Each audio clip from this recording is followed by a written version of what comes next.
మన యేసు ప్రభు జ్ఞానమందు అభివృద్ధి పొందింది. మొదటి పేరు 3:18. సరే, ఫస్ట్ పర్సన్ లెసన్ పేరు ప్రేరేపింపబడిన వాక్యము.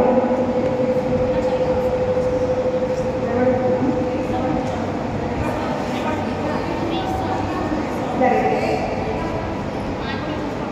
ఇంతమంది చేసిన బైబిల్ బైబిల్ ఒక చిన్న పాపంట ఆ టీచర్ అడిగిందంట, ఏంటంటే ఇది ఏ పుస్తకమో అడిగిందంట.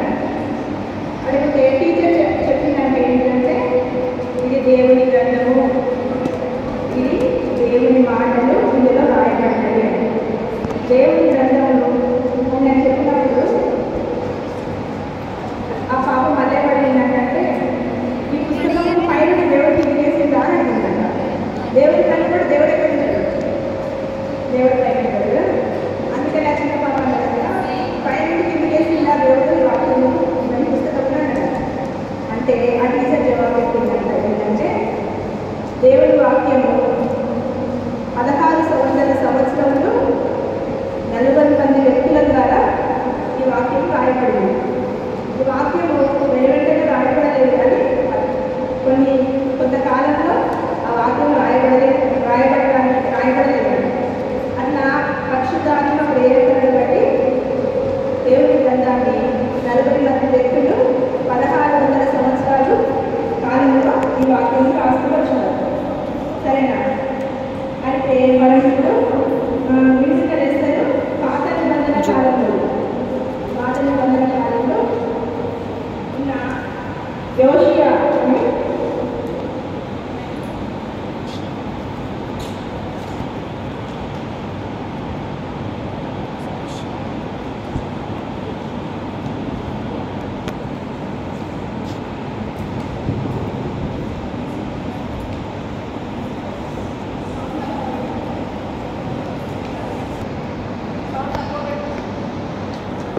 చూసిందా? చిన్న బాబు పేరు యోషియా. ఏం పేరు?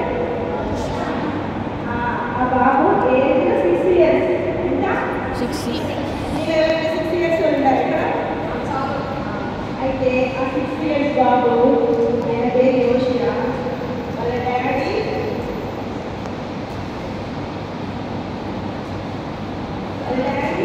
రాజు. ఎవరు? రాజు. రాజు అంటే చిన్న బాబు ఎక్కడున్నాడు? రాజభవనంలో ఉంటాడు. రాజభవనంలో ఆ చిన్న బాబు పెరుగుతున్నాడు. అయితే ఆ రాజభవనంలో ఉన్నప్పుడు ఆ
చదువుతాము, నైట్ కూడా పడుకున్నప్పుడు ఏం చేయాలి, బైబిల్ చదవాలి.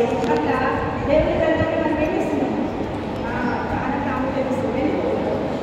యోహాను దేవుడితో వచ్చిన దేవుడు దాన్ని చెప్తారా, ఆజ్ఞ వాక్యం లేదు, వాక్యం దేవుడు లేదు, వాక్యం దేవుడే లేదు. వాక్యం ఏంటిది, దేవుడు. కాబట్టి మనం ఏం చేస్తాం, దేవుడి వాక్యాన్ని గౌరవిస్తాం. ఈ బైబిల్ గ్రంథము యోషువ కాలంలో ఉన్నదా, యోషువ కాలంలో లేదు. కానీ ఆయన వాళ్ళ పెద్దవాళ్ళు ఏదైతే ఆత్మీయక్రమం నేర్చుకున్నారో, దేవుడి దగ్గర ఏదైతే నేర్చుకున్నారో వాళ్ళు యోషువకు చెప్పినప్పుడు యోషువ వాళ్ళ మాటలు బట్టి జరిగిస్తూ వచ్చినాడు. కాబట్టి అక్కడ వాళ్ళకి వచ్చిన తలం ఏంటిది, సరే విగ్రహాలను తీసుకురా. ఇప్పుడు ఏం జరిగిందంటే ఆయన 8 సంవత్సరాలప్పుడు రాజు కదా, 12వ సంవత్సరం అప్పుడు ఆయన తలకు వచ్చింది ఏంటంటే విగ్రహాలను కూడా తీసుకురాలి. అప్పుడు తన దగ్గర ఉన్న మనుషులకి రాజు చెప్తుంది ఏమని, విగ్రహాలను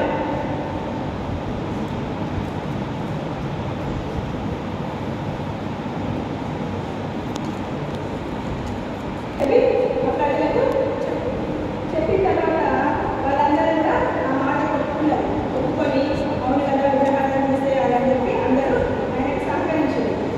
సహకరించినట్టు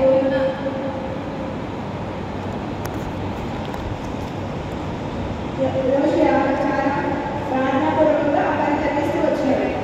అప్పుడు ఆయన దగ్గర బైబిల్ లేదని చెప్పింది కదా, బైబిల్ లేనప్పుడు ఏం చేయాలి, ఏదైనా విషయం తెలుసుకోవాలంటే దేవుడి దగ్గర దేవుడితో మాట్లాడాలి, దేవుడికి ప్రార్థన చేయాలి.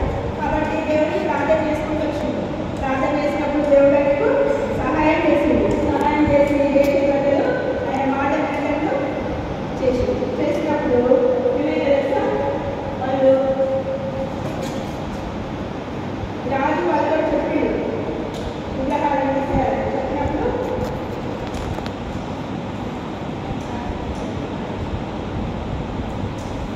వాళ్ళందరూ ఆ విగ్రహాలను పడగొట్టడానికి ఇష్టపడ్డాడు. వాళ్ళందరూ విగ్రహాన్ని అశుద్ధంతో ఏం చేశారు, విగ్రహాలని పడగొట్టి విగ్రహాలకు అన్నింటినీ ముందు మీదగా చేసిండు. ఇంకా కొంతమంది ఏం చేసిందని చెప్తారు, విగ్రహాలకు యాజకులుగా ఉంటూ వచ్చింది.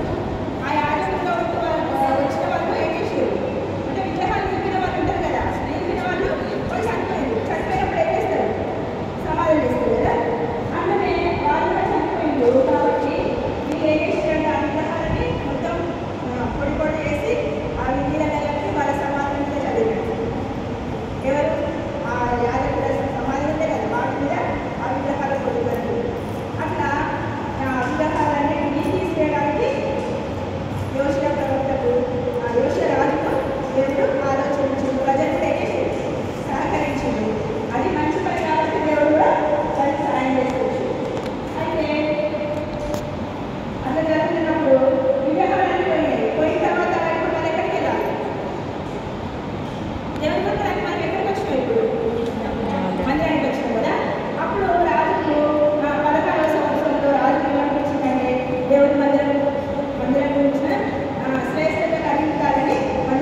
ఇంకా కలర్స్ వేసేవాళ్ళు వేస్తా అంటే లోపలికి పోయి చూస్తే ఏమైంది, ఒక పుస్తకం చుట్ట కనబడింది అన్నాడు.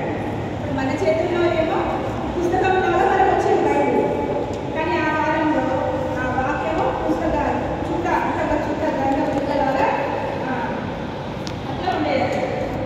వాళ్ళు బయట పడుతున్నప్పుడు లోపల వాళ్ళకి చుట్ట కనిపించింది. ఇందులో దేవుడు వాక్యం ఉన్నాడు. దేవుడు వాక్యము వాళ్ళు ఒక షాపాను అనే వ్యక్తి హిల్కియా ప్రధాని అధ్యక్షుడైన హిల్కియా ఉన్నాడు. హిల్కియాకు ఆ పుస్తకం దొరుకుతుంది. దొరికినప్పుడు ఆయన చాలా సంతోషపడ్డాడు. దేవుడి వాక్యం దొరికినప్పుడు ఏమైంది, చాలా సంతోషమైన ఆయన స్నేహితుడైన షాపాను పిలిపిస్తాడు. పిలిపించి అయ్యా పుస్తకం దేవుడి వాక్యం దొరికింది వరకు అని చాలా సంతోషంగా చెప్పుకుంటారు వాళ్ళు. చెప్పినప్పుడు అప్పుడు ఏమైందంటే ఈ విషయం మనం ఎవరు చెప్పాలి, రాజు చెప్పాలి. రాజు ఎవరో పలకరించేవాళ్ళు, ప్రజలు ఎవరు పలకరించారు, రాజు చెప్పింది కాబట్టి రాజుకు ఏమో చెప్పాలి కదా, దేవుడి దండం దొరికింది అన్న విషయము రాజుకు తెలియపరచాలని అనుకున్నారు. అనుకుని ఆ షాపాను అనే వ్యక్తి రాజు దగ్గరికి పోయి ఆ విషయం చెప్తాడు.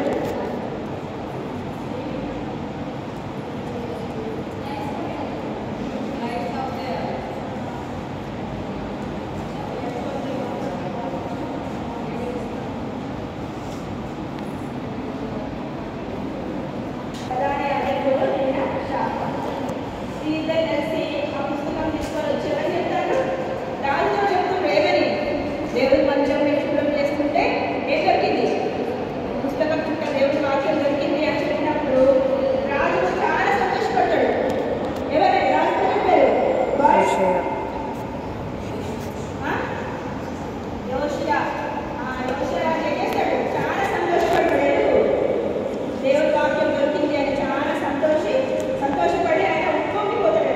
అంటే అంత సంతోషంగా దేవుడి వాక్యం దొరికింది, దేవుడి వాక్యం దొరికింది అని అంత సంతోషపడ్డప్పుడు అప్పుడు ఆయన చేతిలోకి అలా వాక్యం తీసుకొచ్చి రాజు చేతిలో పెట్టినప్పుడు రాజు చూసి చాలా సంతోషపడ్డాడు. సంతోషపడ్డాక ఆయన ఏమంటాడంటే ఆ వాక్యంలో ఏముందో చదవమని చెప్తాడు. చదవమని చెప్పినప్పుడు ఆయన లేఖకాండము 19వ అధ్యాయం 2వ వచనం ఎవరైనా చదువుతారా? బైబిల్ ఉండేది లేఖకాండం 19వ అధ్యాయం 2వ వచనం.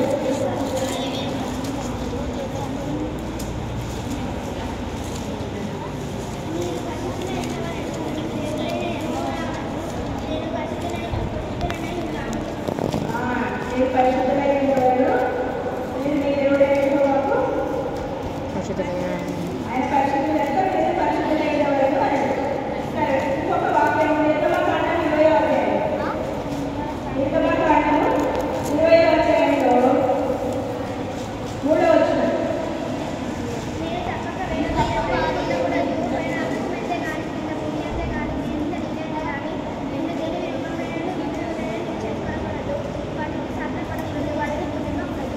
ఐదవ వచనం వరకు.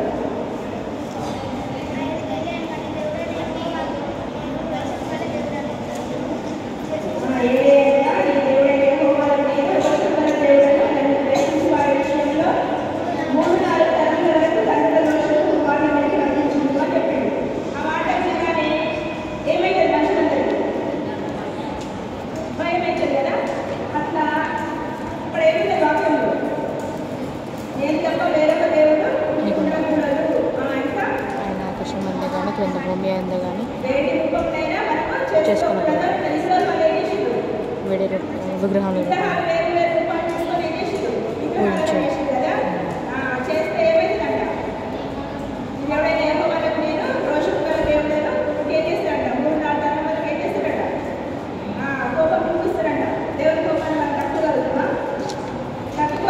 కాబట్టి రాజుకు చాలా భయం వేసి ప్రజలందరూ ఏమైపోతారో ఏమో అని చాలా భయపడ్డారు. ఎవరు? యోషియా రాజు భయపడి ఏం చేసిందంటే, మీరు దేవుడికి ఇప్పటి నుండి తీర్మానం తీసుకోవాలి. ఇంకేం చేయాలి? తీర్మానం తీసుకొని ఏం చేయాలి? విగ్రహాలకి పోవద్దు. ఇప్పుడు ఏమైందంటే వాళ్ళు ఏం చేసారు? ఫస్ట్ విగ్రహాలన్నీ తీసేసారు కదా. ఎక్కడ నుండి తీసేసారు? ఎక్కడ కనబడితే అక్కడ విగ్రహాలు బయట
రెండవ దినవృత్తాంతములు 34. రెండవ దినవృత్తాంతములు 34. రెండవ దినవృత్తాంతములు 34వ అధ్యాయము 22వ వచనం నుండి నేను చదువుతున్నాను. అప్పుడు హిజ్కియాను రాజు నియమించిన వారిలో సంగతిని గురించి విచారణ చేయడానికి ఆలోచన పుట్టిన సిద్కియా కుమారుడు వస్త్రశాలకు విచారణకర్తయ్యకు షల్లూము యొక్క భార్య అయిన హుల్దా అను ప్రవక్త యొద్దకు పోయేది. ఆమె అప్పుడు యెరూషలేమునకు చేరిన స్వభావంలో కాపురం ఉండేది. వారు ఆమెతో సంగతి చెప్పగా ఆమె వారితో ఇట్లనెను, ఇశ్రాయేలీయుల దేవుడైన యెహోవా సెలవిచ్చినదేమనగా, ఆలకించుడి, నేను ఈ స్థలం మీదిని దాని కాపురస్తుల మీదిని యూదా రాజు సముఖమున చదువు నిలుపుకబడిన గ్రంథమునందు రాయబడిన శాపములన్నిటినీ రక్షించుదును. వారు నన్ను విసర్జించి ఇతర దేవతలకు ధూపము వేసి తమ చేతి పనుల మీద నాకు కోపం పుట్టించినారు కనుక నా కోపము ఈ స్థలం మీద వ్యతిరేకంగా వివరింపబడును. నా ఎద్దకు మీరు పంపిన వారికి ఈ వార్త తెలుపుడి అని ఆ ప్రవక్తని చెప్పింది. ఏం పేరు ప్రవక్తని పేరు? హుల్దా. ఏం పేరు? ఏంటంటే అందరూ హుల్దా ప్రవక్తని ఆ విషయాలు చెప్పినప్పుడు వాళ్ళందరూ ఏం చేస్తారు? చాలా భయపడింది. భయపడి ఆ దేవుని వాక్యానికి భయపడి ఏం చేశారంటే వాళ్ళందరూ ఇక్కడ నుండి విగ్రహారాధన చేయము అని గట్టిగా తీర్మానం చేసుకున్నారు. అంత మాత్రం కాకుండా అప్పుడు రాజు ఏమంటారంటే దేవుడైన యెహోవాకు మనము పస్కా బలిని ఆచరించాలి అని చెప్పిండు. ఎందుకంటే ఆ పుస్తకం చుట్టలో ఆ మాట ఉన్నది. ప్రతి సంవత్సరం ప్రతి ఏటేటా ఏం చేయాలంట? పస్కా బలి పశువును వధించాలి అని. కాబట్టి మనమందరం దేవుడికి పస్కా పండుగ చేసుకుందామని చెప్పి రాజు చాలా కోడల్ని మేకల్ని అవన్నీ ప్రజలు బలి అర్పించడానికి ఇస్తాడు. ఇచ్చినప్పుడు ఎందుకు ఇస్తాడు? ఇప్పుడు మనం ఏం చేస్తాం? ఇలా తప్పు చేస్తాం అంటే మనం ఏం చేస్తాం? మందిరానికి వచ్చి ఏం చేస్తాం? దేవాల పాపాలు క్షమించి అని అడుగుతాం. మరి అప్పటి కాలంలో వాళ్ళు ఏం చేసేవాళ్ళు? గొర్రెల్ని మేకల్ని దేవునికి అర్పించేవాడు. కాబట్టి ఇప్పుడు పస్కా పశువును వధించాలి అని చెప్పి రాజు ఏం చేసిండు? రాజే కోడలను మేకలను ప్రజలు అర్పించేటట్టు ఆయనే ఇచ్చినాడు. అప్పుడు జరిగిన ఆ యొక్క పస్కా పండుగ గురించి దేవుని వాక్యంలో రాయబడింది. అంత ముందుగానే తర్వాత కానీ ఇంకెప్పుడు అంత జరగలేదంట. అంత ఘనంగా వాళ్ళ ఆ పండుగను జరుగుతున్నారు. సరే, ఇప్పుడు పస్కా బలి పశువులు అంటే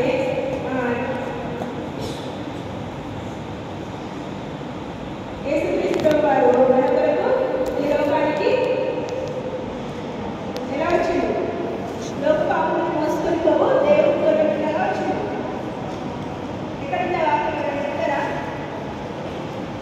యోహాను సువార్త 1వ అధ్యాయము 29వ వచనం ఉంది.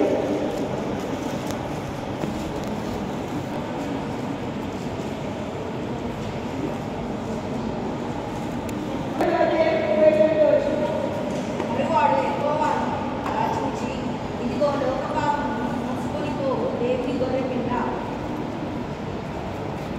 నా వెనుక ఒక మనిషి చూడండి, ఇక్కడ దేవుని గొర్రెపిల్ల. ఏంటిది?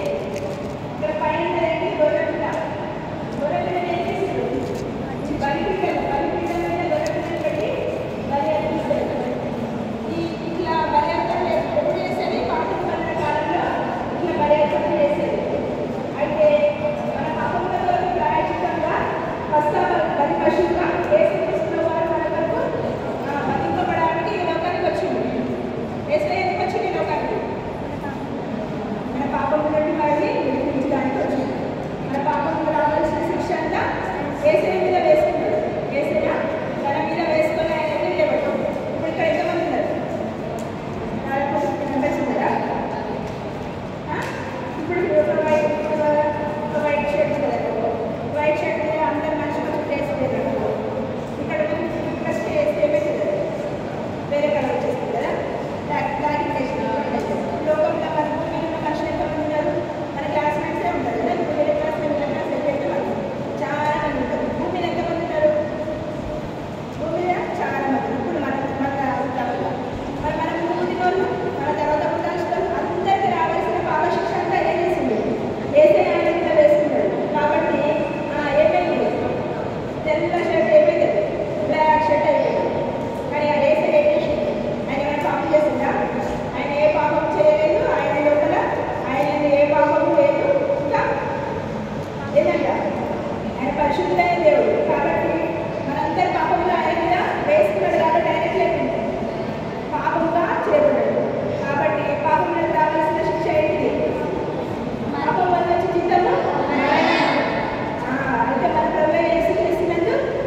దేంతోటి కొరడాలు అవి ఎట్లున్నాయంట కొరడాలు ఎవరైనా చూసిందా కొరడాలు ఎట్లున్నాయంట కొట్టున్నాయంట ఆ కొరడాలు వేస్తే ఏమైతుంది మీద ఏమైతుంది మాంసం వస్తుంది ఎట్లా వస్తుంది అది మొత్తం వేసి దొరుకుంటే అంత దొరికి ఇక్కడ లేచి వస్తుంది అంత లేచి వచ్చినప్పుడు ఏమొస్తుంది బ్లడ్ వస్తుంది ఇంకేం చేసి వేసే అట్లా ఆలోచించి చెడ్డతనం బట్టి వేస్తే ఏం పెట్టారు ముళ్ళ కిరీటం పెట్టారు ఆ ముళ్ళు ఎట్లున్నాయంట మన ముళ్ళు ఎట్లుంటాయి చిన్న చిన్న ఉంటాయి కదా చూసిందా నీ కాలం మీద ముళ్ళే కనబడతాయి ఎందుకంటే తుమ్మ చెట్లు అని కొట్టేసి ఇల్లు కట్టుకుంటారు కదా అప్పుడు మామూలు తుమ్మ చెట్లు ఇంతే ఉంటాయి తుమ్మ ముళ్ళు వేరే తుమ్మ ముళ్ళు ఇంత పెద్దగా ఉంటాయి కానీ వేస్తే పెట్టినట్టు కదా ముళ్ళ కిరీటము చాలా బలమైన ఉంటాడు అవి వేసి కూర్చుంటే ఏమైతుంది కిరీటం పెడితే ఏం కాదు కిరీటం పొందాలంటే ఏం చేయాలి దాన్ని వేసి కూర్చోాలి అని అలా ఉందా అది కదా అది ఏమవుతుంది ఇక్కడ నుంచి అంతా బ్లడ్ వస్తుంది ఇదంతా ఎట్లాంటి ప్లేస్ చాలా సున్నితమైన ప్లేస్ కదా ఇక్కడంతా మనం దెబ్బలు కొడతారు మన టీచర్ కళలో ఎవరైనా కొడతారా కొట్టరు తలకి ఇంకా ఏముంది తల దగ్గర ఏముంది ఐస్ ఉంటాయి కదా అంటే ఈ ఐస్ కూడా దెబ్బలు ఉంటాయి ఇంకా ఏమైంది వేసేది కాళ్ళ చేతులలో ఏం చేసి వేసేది మేకులు కొట్టింది ఆ మేకులు అయితే ఎట్లున్నాయంట తెలుసా మీకు మేకులు అంటే ఏంటి ఆ ఇక్కడ కొట్టే మేకులు చిన్న చిన్న కాదు సినిమా 150 కిలోల బరువు ఉందంట మీరు ఎవరైనా 150 కిలోల బరువు ఉంటారు కదా ఎవరు లేరు కదా అంత బలమైన అంటే సినిమా ఎంత బరువు ఉంటుంది అది చాలా బలమైన సినిమా ఆ సినిమా లోపలికి మేకులు పోవాలంటే మీరు చూసిరా సినిమా వెళ్తుంటారు ఆ సినిమా మేకులు కొడితే ఆ మేకులు ఎక్కువ సైడ్ తిప్పి మళ్ళీ ఎక్కువ సైడ్ ఉంటే ఆ మేకులు ఇట్లా కొట్టిరంట ఇట్లా ఉండకుండా అంటే ఎంత పెద్దగా ఉంటాయి ఇంత వచ్చిన సినిమా చెక్క లోపలికి పోయి బయటకు వస్తే ఆ బయట సైడ్ మళ్ళీ ఉల్టా సినిమా పడేసి వేసి మళ్ళీ కొడుతుంది ఈ వాదనగా వేస్తే ఎందుకు పొందిండు మన కోసం పొందిండు ఆయన పొందిన మరణము చాలా చాలా భయంకరమైనది అంత త్యాగం మన కొరకు చేసి ఏం చేసింది ఆయన ప్రతి అణువులో నుండి రక్తము కారుతూ వచ్చింది ఆయన రక్తము పరిశుద్ధమైంది ఆయన రక్తము ఏంటి పరిశుద్ధమైంది నిష్కలంకమైంది నిర్దోషమైంది కాబట్టి యేసులో మన కొరకు శిలువలో మరణించి సమాధి చేయబడి తిరిగి లేచింది యేసు రక్తం ద్వారా ఎవరైతే కడగబడతారో వారికి ఏముంటుంది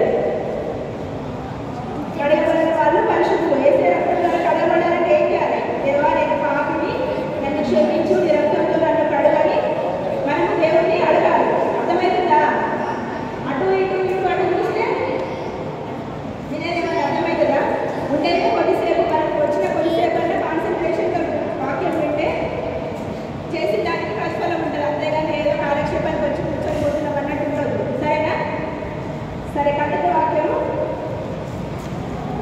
1 తిమోతి 3:16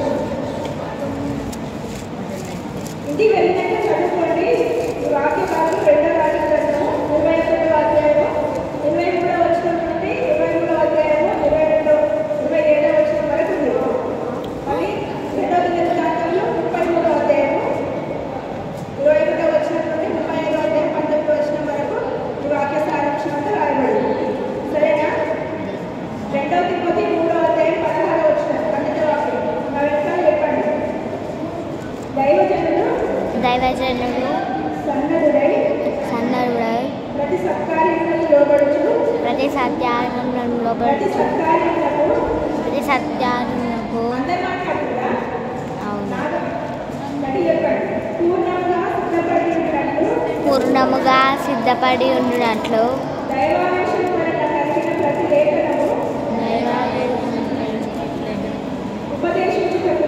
ఉపదేశించుటకును ఖండించుటకును తప్పుదిద్దుటకును నీతి అందు శిక్ష చేయుటకును ప్రయోజనకరమై ఉన్నది 1 తిమోతి 16 వచనాలు సరే యోహాను సువార్త 1వ అధ్యాయం 12వ వచనం ఎవరైనా చదవండి వాయిస్ చదవాలా వాయిస్ సేవ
మొదటి యోహాను 1:9. నిజమైన వెలుగు ఉండెను, అది లోకంలో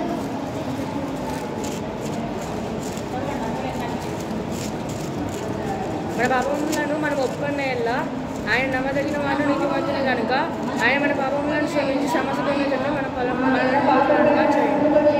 ఆయన నమ్మదగిన వాడు నీతిమంతుడు కనుక ఆయన మన పాపములను క్షమించి సమస్త దుర్నీతులను మనల్ని పాపములుగా చేయండి. కాబట్టి మన పాపములు ఒప్పుకుంటే దేవుడు ఏం చేస్తాడు? మన పాపములను క్షమిస్తాడు. కాబట్టి మనం ఏం చేయాలి? మన పాపములన్నింటినీ దేవుని సన్నిధిలో ఒప్పుకోవాలి. ఒప్పుకున్నప్పుడు ఆయన ఏం చేస్తాడు? మన సమస్త పాపములను మనల్ని కడిగి పరిశుద్ధంగా చేస్తాడు. అప్పుడు ప్రకటన గ్రంథం 3:20.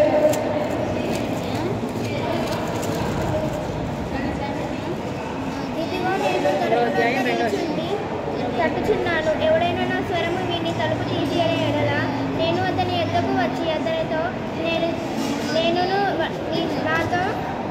నాతో కూడా భోజనము చేదును.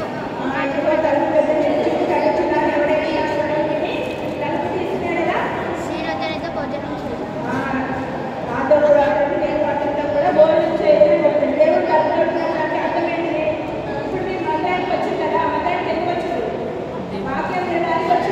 అంటే దేవుడు ఏం చేస్తుండు? వాక్యం చెప్పి మీ హృదయమైన తలుపులు కొడుతున్నాడు. అప్పుడు మీరు ఏం చేయాలి? దేవుడు వాక్యాన్ని చదివియాలి. తీసి వాక్యం ఏం చెప్తుంది? పాపాలు ఒప్పుకోమని చెప్తున్నారు ఇక్కడ. కాబట్టి ఏం చేయాలి? పాపంలో ఒప్పుకోవాలి. హృదయపూర్వకంగా ఆ ప్రజలు చేశారు. హృదయపూర్వకంగా ఒప్పుకొని దేవుడు ఏం చేసిండు? ఫస్ట్ బలి పశువులను అర్పించినప్పుడు దేవుడు ఏం చేసిండు? అంగీకరించిండు. వాళ్ళ బలి అక్కడ అంగీకరించి వాళ్ళు ఏం చేసిండు? వాళ్ళు చేయాలనుకున్న తీరు చేయకుండా వాళ్ళని నియమించిండు. కాబట్టి మనం కూడా ఏం చేయాలి? పాపంలో ఒప్పుకుంటే ఏమైతుంది? క్షమించబడతాం. యోహాను 1:12 ప్రకారం ఏమవుతాం? దేవుని పిల్లలం అవుతాం. అప్పుడు దేవుడితో మనం కలిసి ఏం చేస్తాం? భోజనం చేస్తాం. అంటే సహవాసం కలిగి ఉంటాం. ఎక్కడ చేస్తాం మనం భోజనం? దేవలోకంలో కాకుండా పరలోకం. అంటే పరలోకం ఎన్ని రోజులు ఇస్తారు? పరలోకం ఎవరైనా చెప్తారా? పరలోకం ఎన్ని రోజులు ఇస్తారు? శాశ్వత కాలం. 20 యుగాలు ఉంటుంది. పరలోకం 20 యుగాలు ఉంటుంది. అంటే నరకం కూడా 20 యుగాలు ఉంటుంది. ఎంతమందికి నరకం అంటే ఇష్టం? నరకం అంటే ఎంతమందికి ఇష్టం? బాయ్స్ జాయ్ జాయ్ జోరా ఎప్పుడు ముచ్చట్లేదు. మన ఇద్దరు ఒక దగ్గర కూర్చుంటారు. సరే, నరకం అంటే ఎంతమందికి ఇష్టం? పరలోకం అంటే ఎంతమందికి ఇష్టం? పరలోకంలో ఏముంటుంది? బంగారం, పరలోకంలో దేవుడు ఉంటాడు. దేవుడు ఉంటారు. అక్కడ దేవుడు నక్షత్రాలు ఉంటాయి. చాలా సంతోషకరమైన స్థలం అది. అంతకంటే స్థలం ఎక్కడ? నరకంలో ఏముంటుంది? అగ్ని, ఆరను, చావు. ఆ పువ్వులకు ఎవరు మరణి మనుషులు చనిపోరు. ఇప్పుడు ఏమైనా గ్యాస్ వస్తే ఏమవుతుంది? బూడిద అవుతారు. కానీ మరి అక్కడ నరకంలో ఆ అగ్ని చనిపోయే మరణించే అగ్ని కాదు అది. 20 యుగాలు మండుతూనే ఉంటుంది. మనుషులు ఏం చేయాలి? ఏడుస్తూనే ఉంటారు. ఆ ఎండలో కూర్చుంటారు. ఎవరైనా కూర్చుంటారా? మనం ఎండలో కూడా నడుపుకోలేము కదా. నరకం చాలా భయంకరం. కాబట్టి ఏం చేయాలి? ఏసయ్య దగ్గర ఏం చేయాలి? పాపాలు ఒప్పుకోవాలి. ఏసయ్య కలిసి వచ్చినప్పుడు ఏం చేయాలి? వాక్యం మన ముందుకు వచ్చినప్పుడు ఏం చేయాలి? సులభంగా లోబడాలి. వాక్యానికి లోబడి పాపాలు ఒప్పుకోవాలి. దేవుడు అందరం ద్వారా కడగబడాలి. అర్థమైందా? మోకరించండి అందరూ. మోకరించండి తొందరగా.